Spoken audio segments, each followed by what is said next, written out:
धुलाई की दुकान है। सिगरेट दे।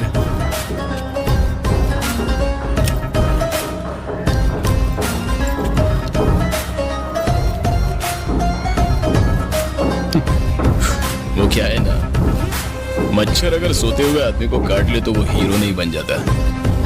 अगर जागते हुए आदमी को काट लेना तो उसको मसल दिया जाएगा, उस दिन का इंतजार रहेगा।